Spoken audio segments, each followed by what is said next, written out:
الحمدللہ رب العالمین والصلاة والسلام علی سید الانبیاء والمرسلین وعلی آلہ واصحابہ وازواجہ اجمعین الی یوم الدین۔ الحمدللہ آج 7 اکتوبر 2022 کو جمعے کے دن بمطابق 10 ربیع الاول 1444 ہجری میں ہمارا یہ پبلک سیشن نمبر 63 انشاءاللہ منعقد ہونے جا رہا ہے۔ آپ کے یہ سوالات پرچیوں کی شکل میں میرے پاس آ چکے ہوئے ہیں، ان کو ہم بعد میں ڈسکس کریں گے۔ پہلے آج ایک کرنٹ افیئر کے طور پر ایک ایشو تھا، ایک کلیریفیکیشن کہہ لیں، ایک رجوع کہہ لیں، وہ میں شروع میں ڈسکس کر لوں۔ وہ ہے میرے بھائیوں، پچھلے ویک میں نے میلاد مصطفیٰ صلی اللہ علیہ وآلہ وسلم کی محفل یہاں جو منعقد کی تھی، اس کے اندر ایک چیز بتائی تھی، اس میں ایک تھوڑی سی کلیریفیکیشن ہے جو بعد میں مجھے پتہ چلی، تو میں نے کہا میں اسے ریکارڈنگ میں لے آؤں۔ میں نے بتایا تھا کہ 7ویں صدی ہجری جو ہے مسلمانوں کی اس امت میں، وہ بہت بڑا امتحان ہے۔ پہلی استاد اس حوالے سے ٹوٹی کہ 7ویں صدی ہجری کے اندر جو ایوبی سلطنت تھی، اس کا ایک بادشاہ تھا الملک المظفر المتوفی 630 ہجری۔ اس نے یہ مروجہ میلاد کا سلسلہ شروع کیا۔ اس سے پہلے میلاد اس طرح نہیں منایا جاتا تھا۔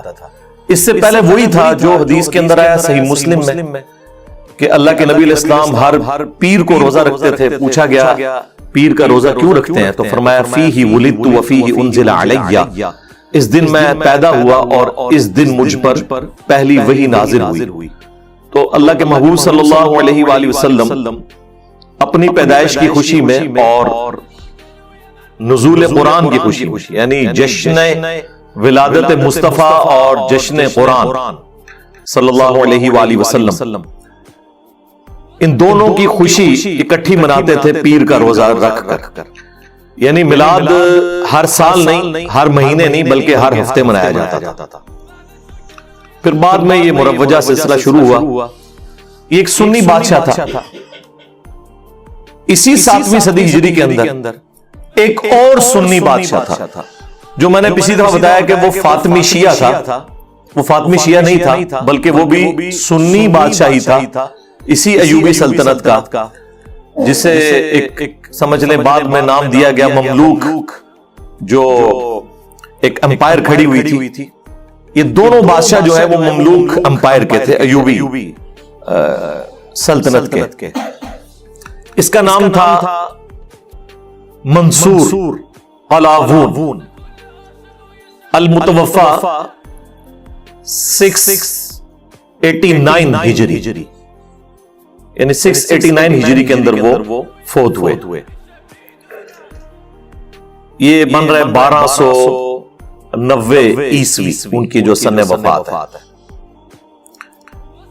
انہوں نے اپنے ایک مشیر، ظاہر مشیر اس قسم کے مشورے دیتے ہیں، ان کے کہنے کے اوپر کوئی منت مانی ہوئی تھی، تو 678 ہجری یعنی نبی علیہ السلام کی وفات کی آلموسٹ 650 سال کے بعد ایک لکڑی کا گنبد بنوا کر حجرہ عائشہ کی چھت کے اوپر رکھ دیا۔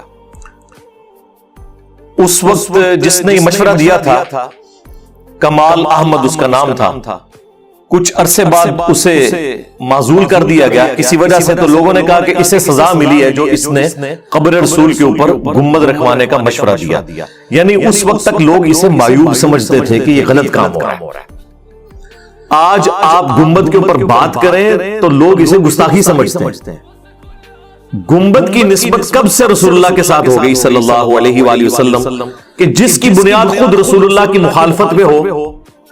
صحیح مسلم میں حدیث ہے، میں تمہیں منع کرتا ہوں قبروں کو پکا کرنے سے، قبروں پر عمارت بنانے سے، اور قبروں پر بیٹھنے سے۔ ڈائریکٹ قبر پہ بیٹھنا بھی حرام ہے، مجاور بن کے بیٹھنا بھی حرام ہے، بلکہ قبر کے اوپر ڈائریکٹ بیٹھنا تو اس درجے کا حرام ہے کہ صحیح مسلم میں حدیث ہے کوئی شخص کسی مسلمان کی قبر پہ بیٹھے، اس سے بہتر ہے کہ وہ شخص آگ کے انگاروں پر بیٹھے اور آگ اس کے کپڑوں کو اور کھال کو بھی جلا دینا، تو وہ عذاب کم ہے، اس کا عذاب بڑا ہونے والا ہے کہ کوئی شخص کسی مسلمان کی قبر پہ بیٹھتا ہے۔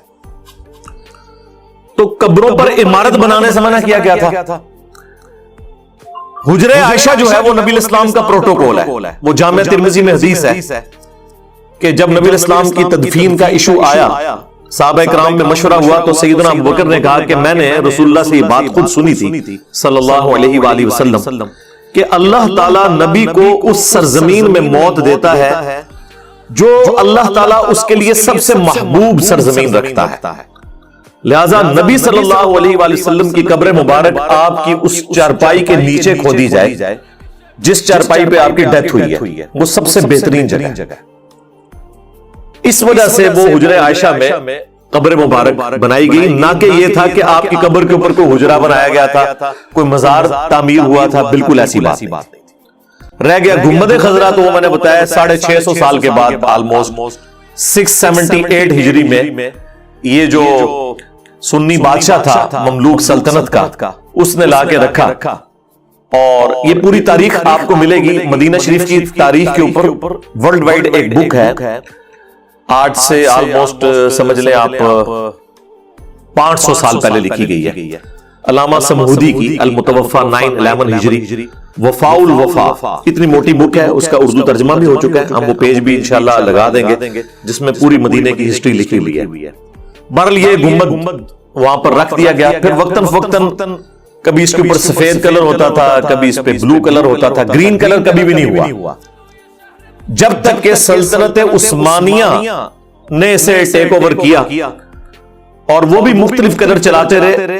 پہلی دفعہ جو اس کو گرین کلر ہوا ہے نا، وہ آج سے 200 سال پہلے ہوا ہے، بمشکل 1837 عیسوی میں، آج چل رہا ہے 7 اکتوبر 2022، تو آلموسٹ آپ سمجھ لیں 200 سال پہلے اس کو گرین کلر کیا گیا۔ پہلے اس کا کلر وائٹ تھا، کچھ عرصہ بلو بھی رہا، گرین کلر بعد میں کیا گیا، اور پھر ظاہر ہے گرین کلر تو ویسے ہی ایک اٹریکٹیو کلر ہے، اس میں کوئی شک نہیں، اللہ کا پسندیدہ کلر ہے۔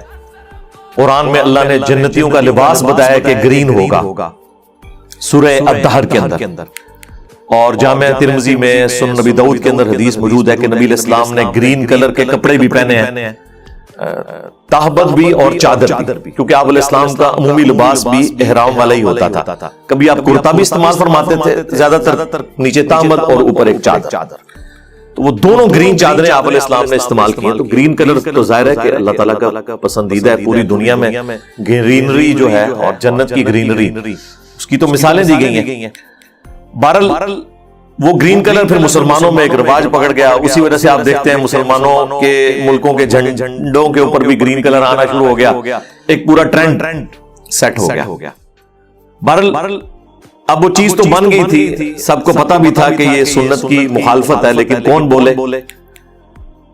1926 کے اندر جب سعودی حکومت آئی ہے، ٹھیک ہے وہ ایک عرب امپیریلزم تھی، ہم اسے کوئی جہادی موومنٹ یا کوئی اسلامک موومنٹ نہیں کہتے، سلفی تحریک کو، لیکن بہرحال اس کے کچھ پازیٹیو چیزیں بھی سامنے آئیں کہ عرب کی سرزمین سے بدعات کا خاتمہ ہوا، شرکی ایکٹیویٹیز کا خاتمہ ہوا، اور اس میں انہوں نے بڑی جرأت کی، اور یہ جو بقیع غرقد قبرستان میں ایٹ لیسٹ آپ سمجھ لیں 10 تو بڑے بڑے مزار بنے ہوئے تھے، اور ان کی ریئل ٹائم جو بلیک اینڈ وائٹ پکچر ہے وہ آج بھی موجود ہے، وہ انشاءاللہ ہم اپنی ویڈیو میں ایڈ کر دیں گے۔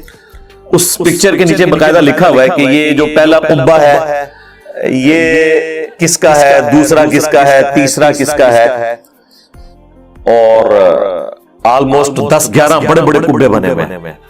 اس میں جو سب سے بڑا والا قبہ ہے اس میں سیدنا عباس بن عبد المطلب جو نبی الاسلام کے چچا تھے، ان کی قبر ہے، اور ان کے ساتھ سیدہ فاطمہ سلام اللہ علیہا کی قبر ہے، اور سیدہ فاطمہ کے قدموں میں 4 اور قبریں ہیں، امام حسن ابن علی کی، سیدنا حسین کے جو بڑے بھائی تھے علیہ السلام اجمعین، ان کے ساتھ امام زین العابدین جو امام حسین کے بیٹے تھے، جو کربلا میں ایک اکیلے بچے تھے، اور ان کے ساتھ امام محمد باقر جو ان کے بیٹے، اور ان کے ساتھ امام جعفر جو امام باقر کے بیٹے تھے۔ یہ 4 قبریں جو ہیں وہ سیدنا عباس ابن عبد المطلب کے ساتھ سیدہ فاطمہ کی قبر مبارک اور ان کے قدموں میں، تو وہ ساری مزار اترنے کے بعد جو اب وہ شکل وہاں پہ نظر آ رہی ہے وہ بھی انشاءاللہ دکھا دیں گے۔ اسی طریقے سے نبی الاسلام کی جو ازواج مطہرات ہیں ان کی اکٹھے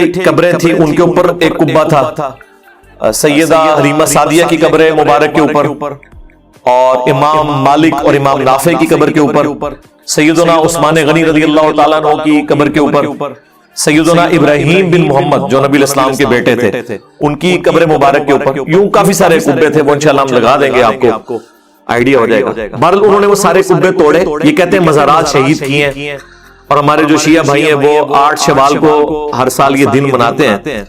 بھی شہید وہ چیز ہوتی ہے جو نبی الاسلام کے حکم کے مطابق بنائی جائے، جو چیز رسول اللہ کی نافرمانی پر بنی ہو اسے آپ شہید کیسے کہہ سکتے ہیں؟ اگر یہ اتنا ہی کوئی ثواب کا کام تھا تو خلفائے راشدین کر لیتے، مولا علی علیہ السلام کر لیتے۔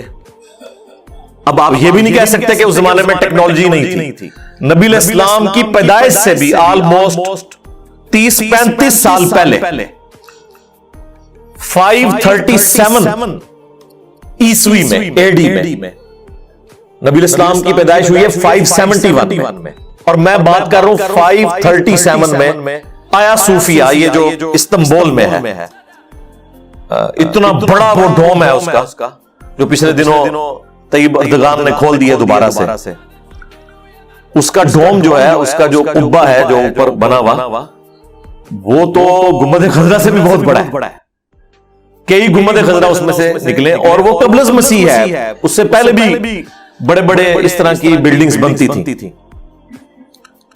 سیدنا عمر کے مبارک دور میں جب مسلمانوں کو آج کے اربوں ڈالر جزیہ مل رہا تھا رومن امپائر سے، اتنے ریسورسز تھے، تو سیدنا عمر ایک سونے کا گنبد بنا کے رسول اللہ کی قبر مبارک پہ رکھ سکتے تھے، نہیں رکھا، سیدنا علی نے نہیں رکھا۔ ہاں بعد میں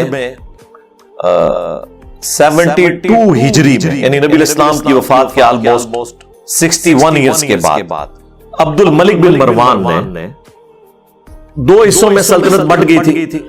شام جو ہے وہ بنو امیہ کے پاس آ گیا تھا، حجاز جو ہے وہ آل زبیر کے پاس تھا، یہاں عبداللہ ابن زبیر تھے خلیفہ، وہاں پہ وہ تھا۔ عبد الملک بن مروان نے ڈوم آف دا راک جو قبۃ الصخرہ ہے، یہ گولڈن ڈوم اتنا بڑا جو یروشلم میں بنا ہوا ہے، وہ بھی گنبد خضرا سے بہت بڑا ہے، وہ اس نے بنوایا نبی الاسلام کی اس چٹان کے اوپر جس سے نبی الاسلام معراج پہ تشریف لے گئے تھے، یعنی کسی قبر پہ نہیں بنایا، مسجد پہ آپ بنا سکتے ہیں، اور جگہوں پہ بھی قبروں پہ بنانا منع ہے۔ اور بعد میں عبداللہ ابن زبیر کی شہادت جب ہوئی 74 ہجری میں حجاج ابن یوسف کے ہاتھوں، جو کہ خود گورنر تھا عبد الملک بن مروان کا، تو اس کے بعد تو عبد الملک بن مروان کی اوورال حکومت آ گئی، اس نے بھی نہیں جرت کی کہ میں نے ڈوم آف دا راک بنوایا تو میں یہاں پہ بھی ایک ڈوم نبی الاسلام کی قبر مبارک پہ بنا دوں، انہیں پتا تھا یہ کام غلط ہے۔ 650 سال تک کسی کی جرت نہیں ہوئی، نہ بنو امیہ کی نہ بنو عباس کی، کہ وہ یہ حرکت کرتے۔ بعد میں حرکت ہوئی ہے، اور وہ حرکت ایسی ہوئی ہے کہ وہ آج مسلمانوں کے گلے پڑ گئی ہے۔ دنیا کے سارے مزار اس بنیاد پہ بنائے جاتے ہیں، جب ہم لوگوں کو حدیث سناتے ہیں صحیح مسلم کی کہ نبی الاسلام نے فرمایا میں تمہیں منع کرتا ہوں قبروں کو پکا مت کرنا، قبروں پر عمارت مت بنانا، قبروں پر مت بیٹھنا، تو یہ حدیث ان کے لیے ریجیکٹ کرنا بڑی آسان ہو جاتی ہے۔ گنبد خضرا کی مثال دے کے کہتے ہیں گنبد خضرا بھی تو بنا ہوا ہے، حالانکہ ان سے پوچھے گنبد خضرا کب بنا ہے؟ 650 سال کے بعد۔ تو پہلے 650 سال کے مسلمان، جبکہ ٹیکنالوجی بھی تھی، پیسہ بھی تھا، انہوں نے نہیں بنایا، تو وہ کیا تھے؟ اچھا پھر آخری آرگومنٹ پتہ کیا ہے؟ کیسے ہو سکتا ہے کہ قبر رسول کے اوپر گنبد ہو اور اللہ تعالیٰ یہ برداشت کر لے نافرمانی؟ تو اس کا جواب پھر ہم دیں گے. رکو ذرا، صبر کرو. یہ کیسے ہو سکتا ہے کہ مکے اور مدینے کے امام نجدی ہو پچھلے 100 سال سے؟ آئے ہو نا داڑھ تھلے. ہاں ادھر تو امام کعبہ کے پیچھے یہ لوگ نماز نہیں پڑھتے، انہیں نجدی کہتے ہیں. جو بندی بھی بریلوی بھی. المحند علی المفند میں انہوں نے لکھا ہے خوارج کی ایک جماعت ہے محمد بن عبد الوہاب صاحب کی، جو یہ جماعت جنہوں نے سعودی حکومت قائم کی آل سعود کے ساتھ مل کے، آل شیخ نے. اور یہی بات جال حق میں مفتی احمد یار خان نعیمی صاحب نے بھی لکھی ہے، اور دونوں نے نقل کی ہے اپنے بڑے ابے سے ابن عابدین شامی المتوفا 1252 ہجری، جسے مرے ہوئے ابھی 200 سال بھی نہیں ہوئے. اس نے پکڑ کے خوارج والی ساری باتیں محمد بن عبد الوہاب صاحب پہ لگائیں اور کہا کہ یہ خوارج کی ایک جماعت ہے، اور اسی کو لے کر دیوبند اور بریلوی چل رہے ہیں. جب خارجیوں کی حکومت ہے پچھلے 100 سال سے، تو یہ اللہ نے کیسے گوارا کر لیا؟ تو یہ جذباتی باتیں ان سے سنے کہتے ہیں جی مدینے کی گلیوں سے، کتوں سے، کانٹوں سے پیار ہے، سوائے مسجد نبوی کا امام دے. یعنی مسجد نبوی کا امام جو ہے مدینے کے کتے سے بھی کیا گزرا ہے؟ جو مصلی رسول پہ کھڑا ہے، انہیں جی مصلی رسول کے اوپر تو یزید بھی کھڑا ہوا، حجاج ابن یوسف بھی کھڑا ہوا. تو سرکار پھر اب آپ کو آپ کی بات کا جواب مل گیا جو آپ کہتے تھے نا کہ یہ کیسا ہو گیا کہ گنبد خضرا قبر رسول کے اوپر آ گیا. اگر مصلی رسول کے اوپر بقول آپ کے گستاحان رسول کھڑے ہوئے ہیں نجدی، تو یہ تو بڑی چھوٹی بات ہے. دنیا بقدر ایفٹ ہے. دیکھیں یزید پلید خبیث کے دور کے اندر خانہ کعبہ شریف کے اوپر چڑھائی ہوئی. اس کے بعد حجاج ابن یوسف پلید کذاب کے دور کے اندر خانہ کعبہ کے اوپر چڑھائی ہوئی. یہ تو وہ باتیں ہیں جو بخاری مسلم کے اندر موجود ہے. اور خانہ کعبہ شریف جو ہے وہ ڈیمیج ہوا یزید کے دور کے اندر. اور بخاری مسلم میں ایک اور حدیث ہے کہ قرب قیامت میں ایک پتلی ٹانگوں والا حبشی کعبے کی اینٹ سے اینٹ بجا دے گا. تو کعبے کی حفاظت تو نہیں ہو رہی. ابراہ کے لشکر سے ایک دفعہ حفاظت ہوئی ہے، یا پھر قرب قیامت میں دجال کے اگینسٹ مکہ مدینے کی حفاظت ہے. اس دوران تو مختلف اوقات کے اندر مختلف لوگ حکمران رہے ہیں جو ایک دوسرے کو کافر بھی سمجھتے رہے.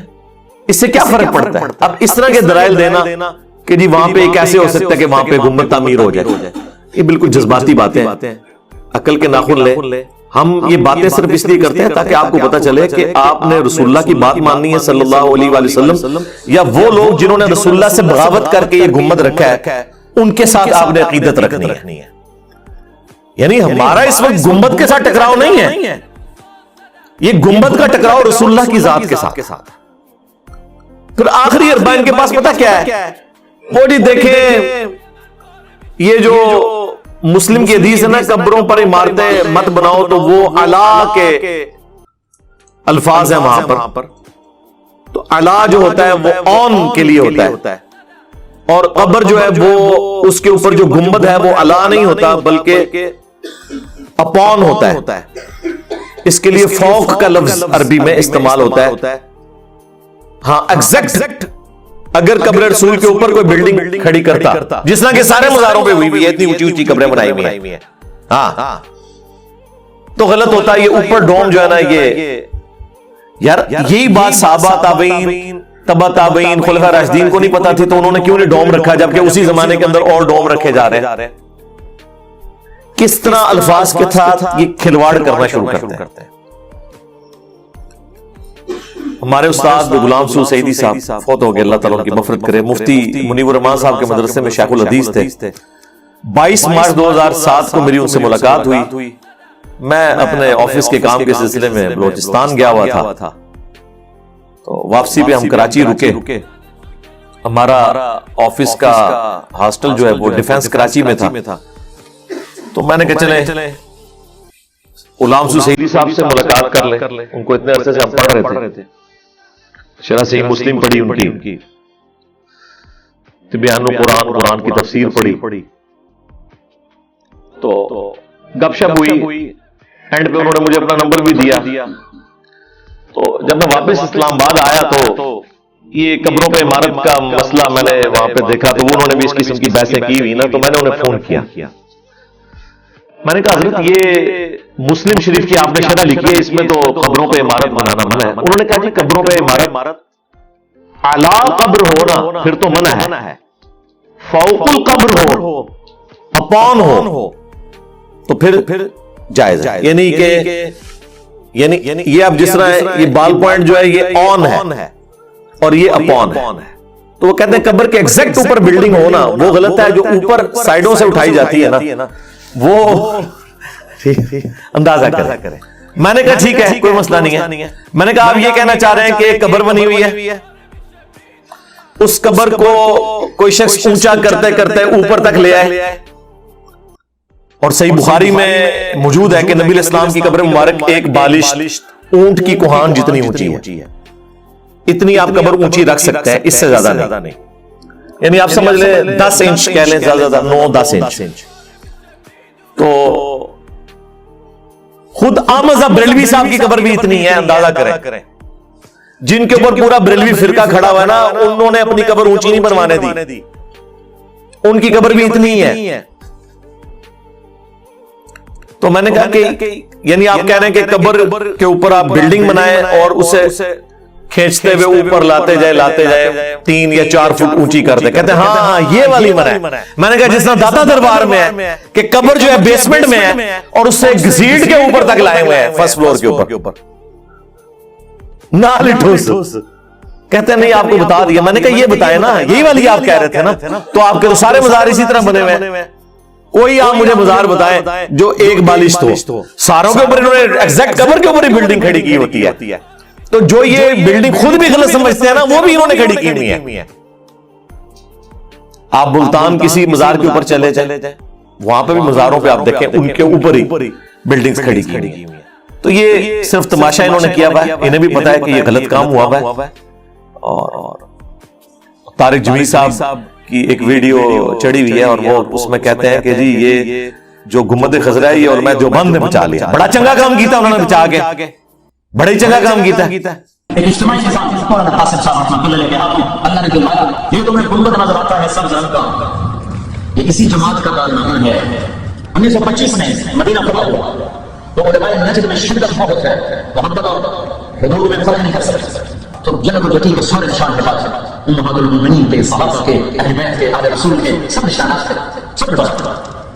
انہوں نے کہا یہ سبز کو توڑ دیا جائے، قبر پہ گنبد بنانا منع ہے. اب بالکل صحیح بات ہے، منع.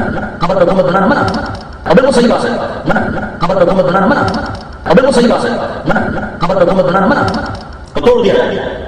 جب یہ فتوا پھیلا دنیا میں تو اس پہ رد عمل ہوا، یہ کیوں توڑا جائے. تو انہوں نے مناظرے کی دعوت دی تو سارے سیاسی علماء وہاں جمع ہوئے. تو ہندوستان سے بھی ایک وفد گیا. 1925 میں ہندوستان تھا. اس میں ایک شخص ہے اس کا نام ہے شبیر احمد عثمانی. اسی دیوبند کا پڑھا ہوا ہے. بخاری شریف میں حدیث ہے عائشہ یہ تیری قوم ہے نا ابھی نئی نئی مسلمان ہوئی ہے، اگر یہ ذرا تھوڑا زمانہ گزر چکا تھا تو میں بیت اللہ گرا کے نئے سرے سے بنا تھا اور میں حکیم کو اس میں شامل کر دیتا، لیکن مجھے خبر ہے کہ یہ بگڑ جائے. اس حدیث کو بنیاد بنایا اور 2 گھنٹے بات کی اور علماء نے ایسے بیٹھے. تو سلطان عبدالعزیز کا عجیب ہندی کو جواب دو، ہندی کو جواب دو. کہنے لگا ہمارے پاس کوئی جواب نہیں. تو پھر ہندی کا فیصلہ صحیح ہے، اس وقت غربت کو باقی رکھا جائے گا. یہ برے صغیر سے علماء کی توفیل یہ حکومت کھڑا ہے. یہ برے صغیر سے علماء کی توفیل یہ حکومت کھڑا ہے. یہ برے صغیر سے علماء کی توفیل یہ حکومت کھڑا ہے. ہاں اچھا خود اس میں مان رہے ہیں کہ قبروں پہ عمارت بنانا غلط ہے اور وہ منسوخ کر رہے ہیں. جی ہمارے ایک بابا جی تھے شبیر احمد عثمانی صاحب جنہوں نے محمد علی جناح کا جنازہ بھی پڑھایا تھا، تو انہوں نے وہاں پہ عربیوں کو لاجواب کر دیا. اور یار تو انہوں کہا نہیں کوئی پاندہ اللہ دے بندے ہو، عربیوں کو لاجواب کر دیا. ان کو واٹس ایپ کال آئی تھی، ایک دن کے اندر یہ سارے مزار گر گئے تھے. ظاہر پورا ایک موب آیا تھا جب ایک پورا لشکر کسی شہر میں داخل ہوتا ہے. گنبد خضرا خود انہوں نے چھوڑا تھا. اچھا دیکھیں یہ کہانی ہے نا، کہانی کیسے پکڑی گئی. طارق جمیل صاحب یہ سٹوری سنا رہے ہیں اور وہ کہہ رہے ہیں جی شبیر احمد عثمانی نے وہاں حدیث سنائی تھی. او اس کو کون پوچھتا ہے وہاں جا کے حدیث سنائے. جی بخاری مسلم میں حدیث ہے کہ اے عائشہ اگر تیری قوم نئی نئی جہلیت سے نہ پھری ہوتی تو میں حتیم کو توڑ کر کعبے میں داخل کر کے حضرت ابراہیم کی بنیاد کے اوپر کعبے کو تعمیر کرتا ہوں، وہ نبی علیہ السلام نے نہیں کیا فتنے کے ڈر کی وجہ سے، اور آج تک حتیم باہر ہے۔ بیچ میں ایک دفعہ عبداللہ ابن زبیر نے کیا اور حجاج ابن یوسف نے اسے ریورس کر دیا تھا، پھر ایک سارا سلسلہ وہیں پہ روک دیا گیا، تو آج تک وہ حتیم جو ہے وہ خانہ کعبے سے باہر ہے۔ تو اس حدیث کے اوپر جو ہے نا وہ نجدی علماء لاجواب ہو گئے، اور ان کو کس نے لاجواب کرنا ہے، انہوں نے یہ حدیث ان کو پہلے ہی پتا تھی، اور وہ اسی فتنے کی وجہ سے اس ایکسٹریم پہ جانا نہیں چاہتے تھے، ورنہ جہاں انہوں نے سارے مزار گرائے تھے، اس کو گراتے ہوئے کوئی مسئلہ تھا؟ کون سی اس وقت انٹرنیٹ کے اوپر خبر چڑھ جانی تھی؟ میں 8 سے 100 سال پہلے بات کر رہا ہوں، جب ساتھ والے محلے میں نہیں پتا ہوتا تھا کہ کیا ہوا۔ اب طارق جمیل صاحب تو یہ کہانی سنا رہے ہیں، اور طارق جمیل سے بھی 100 گنا بڑے ان کے بزرگ پیر ذوالفقار نقشبندی صاحب جو الیاس گمل صاحب کے مرشد بھی ہیں، اور وہ انجینئر بھی ہیں، وہ کہتے ہیں نہیں انجینئر ہو تو پھر پیر ذوالفقار جیسا ہو۔ یہ بھی حیرانگی ہے، المیہ ہے کہ دین کے مسئلے لوگ صرف انجینئر سے لینے چاہتے ہیں۔ تو میں کہتا ہوں کہ سنو، انجینئر ہو عالم بھی ہو، بالکل جاؤ مسئلے لے لو، انجینئر بھی ہو عالم بھی ہو، ہمیں کوئی اعتراض۔ حضرت جی پیر ذوالفقار احمد نقشبندی دامت برکاتہم العالیہ انجینئر بھی ہیں، عالم دین بھی ہیں، شیخ طریقت بھی ہیں۔ حضرت جی پیر ذوالفقار احمد نقشبندی دامت برکاتہم العالیہ انجینئر بھی ہیں، عالم دین بھی ہیں، شیخ طریقت بھی ہیں۔ حضرت جی پیر ذوالفقار احمد نقشبندی دامت برکاتہم العالیہ انجینئر بھی ہیں، عالم دین بھی ہیں، شیخ طریقت بھی ہیں۔ تو کبھی کوئی اعتراض ہوا؟ لیکن مرزا علی کو ہم کہتے ہیں کہ ابے تو جسٹ انجینئر وداؤٹ عالم ہے، تجھے کس نے کہا تو آٹومیٹک عالم بن جا؟ ریووٹ عالم نہیں کر سکتا بھائی، ریووٹ ہر کام کرتا ہے لیکن اس سے شادی نہیں ہو سکتی۔ انجینئر بھی ہیں اور عالم بھی ہیں، وہ جو انجینئر بھی ہیں عالم بھی ہیں، وہ بھی روتے روتے ہوئے نا سنا رہے ہیں سٹوری، وہ سٹوری سنا رہے ہیں کہ عرب کا قافلہ دیوبند سے پوچھنے کے لیے آیا کہ دسوڑ گنبد خضرا تھا کیا کرنا ہے، اور وہاں پہ اشری تھانوی صاحب بھی تھے، باقی لوگ بھی تھے۔ اچھا صرف یہاں پہ بات ختم، انہوں نے کہا جی لوگ پریشان سے کیا دلیل وہ دیں گے، انہوں نے کہا حدیث تو بالکل ٹھیک ہے بخاری شریف کی، حالانکہ سر وہ بخاری جی نہیں حدیث مسلم میں، پہلی تو اپنی تصحیح کرو، انجینئر بھی ہیں اور عالم بھی ہیں، اور حدیث کہہ رہے ہیں بخاری میں، وہ مسلم حدیث ہے، قبروں پہ عمارتیں مت بناؤ۔ اگر یہ ان کے بارے میں بڑا نہ کلیم کرتے تو میں اس طرح چینگے نہ اتارتا، یہ ہو سکتا ہے کسی سے سلپ آف ٹنگ، لیکن میں نے ویسے بتایا۔ اچھا ہمارے کیس میں تو میں اگر کہیں پہ ریفرنس غلط بھی ہو جائے نا تو ہم اس کو ڈسپلے کروا دیتے ہیں تاکہ کوئی ابہام باقی نہ رہے۔ اچھا وہ جڑے انجینئر بھی ہیں اور عالم بھی ہیں، پتہ کیا انہوں نے جواب دیا؟ انہوں نے کہا جی علماء دیوبند نے، علماء عرب جو ان کو پوچھنے آئے ادھر، اچھا ان کو کہا کہ جی یہ جو حدیث ہے نا، اس حدیث کا مطلب یہ ہے کہ آپ نے قبر کے ایگزیکٹ اوپر عمارت نہیں بنانی، جو گنبد ہے وہ فوق بنا ہوا ہے، لہذا یہ والا جو مسئلہ ہے یہ اس کیٹیگری میں فال ہی نہیں کرتا۔ دارالعلوم دیوبند میں سعودی عرب سے ایک جماعت آئی علماء، تو محترم صاحب نے ان علماء کو کہا کہ آپ سب علماء کے سامنے اپنا موقف پیش کریں، پھر جواب ہم دیں۔ تو ان کے جو امیر تھے وہ کھڑے ہوئے اور انہوں نے بیان کیا کہ بخاری شریف کی حدیث ہے اور اس سے ثابت ہوتا ہے کہ بنا القبور کی اجازت نہیں ہے، تو ہم نے جنت بقیع کے اندر تو قبروں پر جتنی عمارتیں تھیں سب گرا دی۔ اب مسئلہ ہے امت خضرا، علماء کی آنکھوں سے آنسو جاری ہے اور رو رہے تھے کہ اللہ ہم سے جواب دے دیں، کوئی پتہ ہی نہ ہو جائے، اور کوئی جرات نہیں کر رہا تھا اس کو جواب دینے کی۔ اتنے میں حضرت عباس تھانوی رحمۃ اللہ علیہ کھڑے ہوئے اور حضرت نے فرمایا کھڑے ہو کر الحمدللہ اللہ نے اس مسئلے میں مجھے صدر عطا فرما دی۔ حضرت نے فرمایا اس کی وجہ یہ کہ حدیث پاک کے مطابق بنا القبور کی اجازت نہیں ہے، کہ قبر کے اوپر کوئی عمارت، کوئی کمرہ، کوئی جبہ کبہ بنانے کی اجازت نہیں ہے۔ گنبد خضرا کا معاملہ الگ ہے، یہاں عمارت پہلے تھی، حجرہ عائشہ تھا، اور نبی اسلام کی قبر مبارک بعد میں اس کے اندر بنائی گئی، لہذا اب اس عمارت کو کوئی بندہ گرا نہیں سکتا۔ ایسا جواب تھا کہ وہ لوگ مطمئن ہو گئے۔ گنبد خضرا آج بھی ہے، کابر علماء دیوبند کی اس کے نبی کی دلیل دے رہا ہے۔ گنبد خضرا آج بھی ہے، کابر علماء دیوبند کی اس کے نبی کی دلیل دے رہا ہے۔ گنبد خضرا آج بھی ہے، کابر علماء دیوبند کی اس کے نبی کی دلیل دے رہا ہے۔ اچھا طارق جمیل صاحب نے کیا کہانی کروائی کہ انہوں نے حتیم کعبہ والی مثال دی تھی، اور پیر ذوالفقار نقشبندی صاحب نے کیا کہا کہ یہ وہ ہے ہی نہیں، حدیث اس کے اوپر لگتی ہی نہیں ہے، دو مختلف کہانیاں۔ اور طارق جمیل صاحب خود مان رہے ہیں کہ ہاں یار یہ عمارت نہیں بنائی جا سکتی کیونکہ کہانی تھی، دو مختلف بندوں نے دو مختلف کہانیاں بیان کر دی، حالانکہ یہ ہے ہی کہانیاں، وہ کسی کے کہنے میں نہیں تھے۔ انہوں نے جو کچھ کیا وہ حکمت کے تحت، وہ یہ سمجھتے تھے کہ ایک دفعہ تو یہ غلط حرکت ہو گئی ہے اور وہ آج تک ہمیں اس طرح بھگتنی پڑ رہی ہے کہ ہر سال گنبد خضرا کو رنگ ہوتا ہے، کیونکہ آپ کو پتا ہے دھوپ کے اندر گرین اور ریڈ کلر یہ سروائیو نہیں کرتے، اڑ جاتے ہیں، اور وہ پھر رنگ اترتا ہے، اور پاکستانی جو ہماری طرح کے لوگ ہیں ان کے پاس تبرکن پڑا بھی، میرے پاس بھی پڑا ہوا ہے، جیلم کا ایک بندہ تھا جو وہاں پہ پینٹ کرتا تھا، اس نے مجھے وہ دیا بھی تھا، میرے گھر ابھی بھی پڑا ہوا وہ پینٹ۔ ہمیں تو اس وقت پتہ ہی نہیں تھا، ہمیں تو یہ بھی بتایا گیا جی گنبد خضرا کے اوپر سے کوئی جانور پرندہ گزرتا نہیں ہے۔ ہم نے اپنی گنہگار آنکھوں سے ایک دفعہ نہیں درجنوں دفعہ گنبد خضرا کی جو ٹپ ہے نا ایگزیکٹ اس کے اوپر پرندے بیٹھے ہوئے دیکھیں، آپ گزرنے کی بات کریں ایگزیکٹ جو اوپر ہلکی سی نوک بنتی ہے نا اس کے اوپر بھی پرندے بیٹھے ہوئے ہوتے ہیں۔ کعبے کے بارے میں بھی کہتے ہیں جی پچھو جناب غول آندے نے اینج کر کے لگ جاندے نے، سر غلاف کعبہ کے اوپر کبوتروں کی بیٹھیں ہوتی ہیں، سایہ نہیں ہوتا۔ ان سے ذرا پوچھیں خانہ کعبے کا سایہ تو نظر آ جاتا تھا نا، اس لیے ادھر کہانی نہیں گرائی۔ گنبد خضرا کا سایہ زمین تک پہنچتا ہی نہیں کیونکہ وہ اوپر والی بلڈنگ میں، سرکار اوپر چڑھ کے جائیں تو آپ کو سایہ نظر آ جائے گا۔ وہ تو ہر وہ چیز جو دوسری بلڈنگ پہ ہے اس کا سایہ نیچے تو نہیں آئے گا نا۔ اچھا پھکی ان کو یہ دیں کہ جو ساتھ مینار کھڑا ہوا ہے اس کا تو سایہ ہے، کیونکہ وہ اتنا اونچا ہے کہ سایہ زمین تک پہنچ جاتا ہے۔ ٹھیک ہے، وہ متریا ہے جڑا مینار ہے نال تے گنبد سکا ہے، وہ گل کرنے لی کرو۔ تو علماء عرب کا موقف یہ تھا کہ پہلی تو گستاخی ان لوگوں نے کی ہے جنہوں نے قبر رسول کے ساتھ یہ سب کچھ کیا، اور اس کے لیے ظاہر ہے اس زمانے میں بھی یہ باتیں ہو رہی تھی کہ قبر رسول کے پاس آپ نے کاریگر لگائے ہیں، آوازیں بلند کی ہیں، اور نبی الاسلام کی تو قبر مبارک کا بھی احترام ہے، اس کے پاس بھی آپ آواز بلند نہیں کر سکتے۔ تو علماء عرب نے کہا کہ بس انہوں نے ایک غلط حرکت کی، اب ہم بھی وہی کام ریپیٹ کریں، اور ظاہر ہے جب وہ اس طرح کا کام شروع ہوگا تو شور تو بلند ہوگا۔ یہ ان کا اپنا موقف تھا، میں اس کے ساتھ ایگری نہیں کرتا۔ اس کی وجہ یہ ہے کہ نبی الاسلام کو اس چیز سے خوشی ہوگی اگر یہ گنبد اتار لیا جائے۔ کہتے ہیں جی آپ قبر رسول کو ننگا کرنا چاہتے ہیں، قبر رسول نہیں ننگی ہوگی سرکار، نیچے حجرہ عائشہ موجود ہے، یہ ایک فالتو چیز اوپر رکھی ہوئی ہے۔